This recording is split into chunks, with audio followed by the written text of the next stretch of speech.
Hi guys, welcome back to my channel. My name is Dominique Davis, also known as Brown and Bindi, and here on this channel we practice flexibility of the mind, body, and spirit. If you would like a clear-cut definition as to what ego is, continue watching.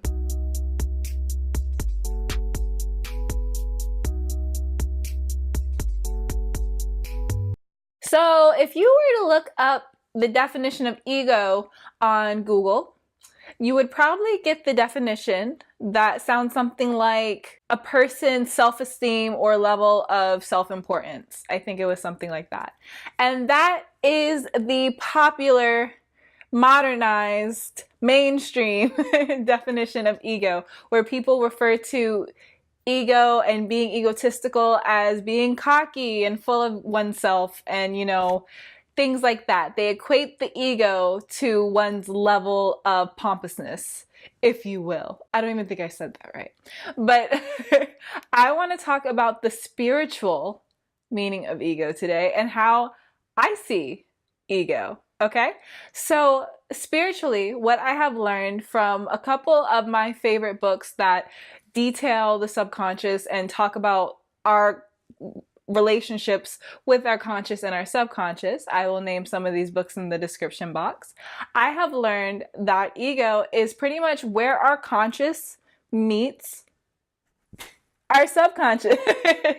So where the two parts of our mind meet.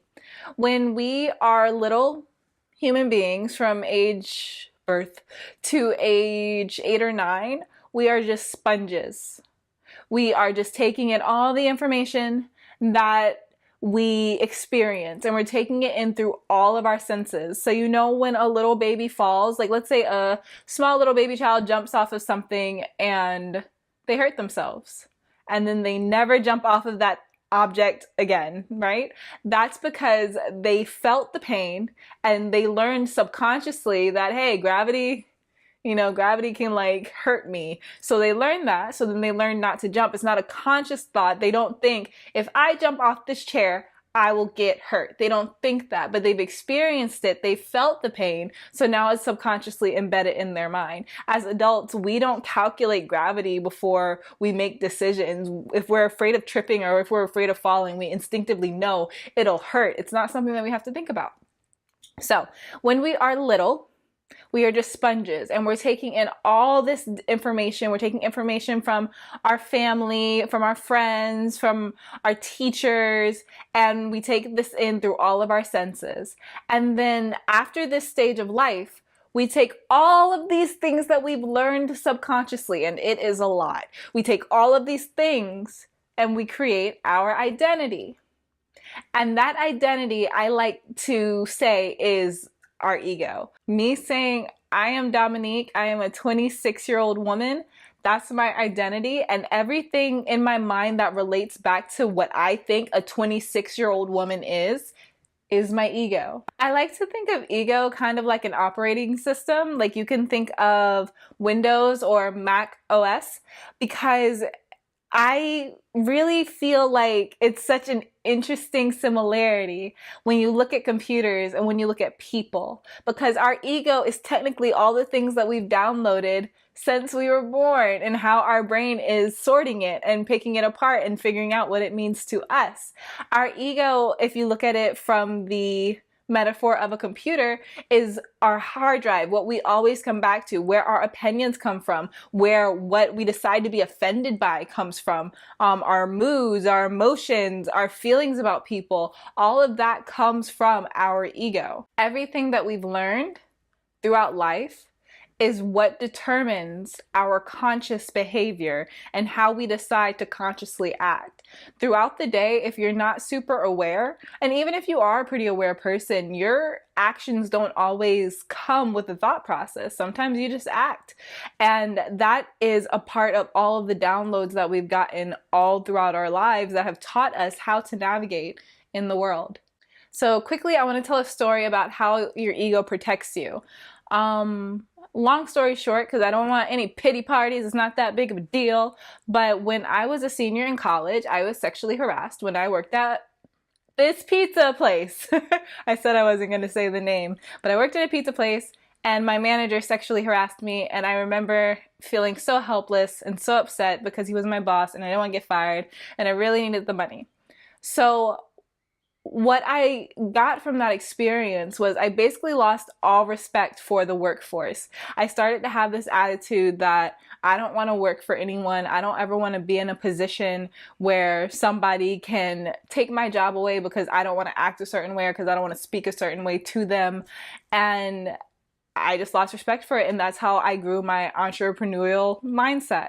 So I think that that's a really good example of how your ego protects you. It takes all the information that you have learned throughout your life and helps you figure out your path and what works best with your personality. Now, I definitely, if I didn't find the entrepreneurial path, I think it would be kind of a negative use of my ego to say, well, I don't want to work for anybody, but I don't want to work, period. And I shouldn't have to work because I'm a woman and I can be sexually harassed. Like, if I didn't find a solution, I definitely think that that could also be an example to how our ego can hurt us.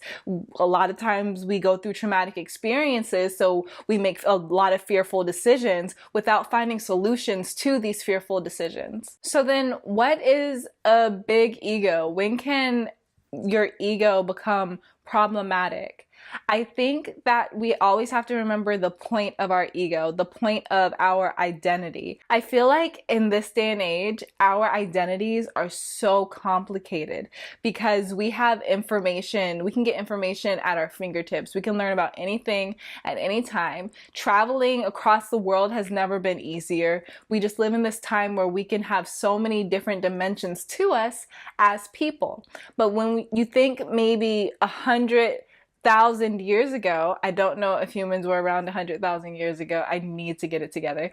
But if you think back a really long time ago, our identities weren't as complicated as they were today. So I think that the ego is just something that is fundamentally supposed to protect us from anything that could trigger our fight or flight senses.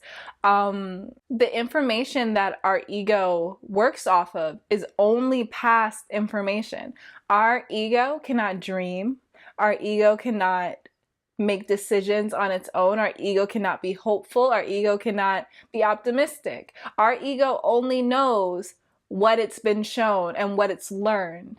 So what our ego does is it takes a combination of everything that we've learned and uses that to figure out and try to tell us what the next productive, positive steps will be. But unfortunately, some of us can be the type of people who are led by our ego, and our thought process is clouded by our ego because our ego is constantly telling us ways to play it safe so that we don't do things that can possibly embarrass us, that we could possibly fail at. Our ego tries to protect us from anything that will make us feel bad or anything that could possibly make us feel negatively. Relying too much on your ego can result in a lot of negative outcomes. It could stop you from being open-minded, and it can also stop you from listening to other people and learning from other people and growing. Because again, your ego says, if I don't have the answers, it doesn't exist. Your ego thinks it knows everything. Again, because it's trying to protect you from the unknown. Oftentimes when people rely on their ego and only use their ego to show who they are, it's a defense mechanism because it means that they're so afraid of showing people who they are genuinely that they put on this front of all of their surface emotions because they think that that's what will be cool, because they think that's what will be more socially acceptable. But a lot of times that's just a defense mechanism. Our ego is not necessarily bad. It definitely has a purpose. Our identities as humans are important. I love my identity. I love who I am. I love being Dominique. I love watching TV, and I love going shopping, and I love listening to music. I love all of the things that are, what dimension would those things be? 3D, I think. I love all things that are like in the 3D dimension. I really, really do.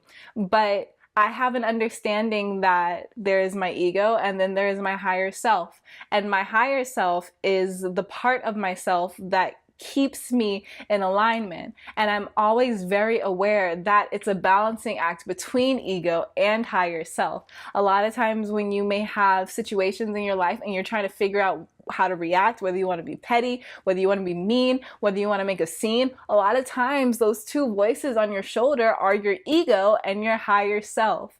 So yeah, once I started understanding exactly what my ego was and learning how to identify what was my ego's voice, I learned a lot about myself. I learned a lot about what I was doing to try to put on a front, to try to put on a facade for who I thought the world wanted me to be.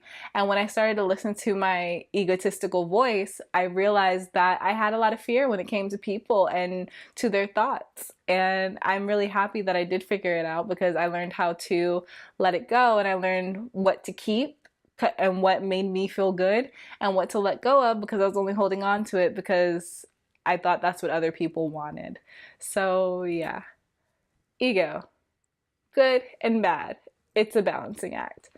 I hope you enjoyed today's video. I hope that it gave you some clarification on what ego is. If you would like me to expand on anything I said in this video, please comment down below and I will be happy to reply back. Also, if you liked this video and you found it valuable with valuable information, please give it a thumbs up so other people can see that you liked it, and they'll see that it's valuable and they'll click on it too. And last but not least, please subscribe so that you can be around for the next video. I appreciate you and I thank you for watching. See you next time. Bye.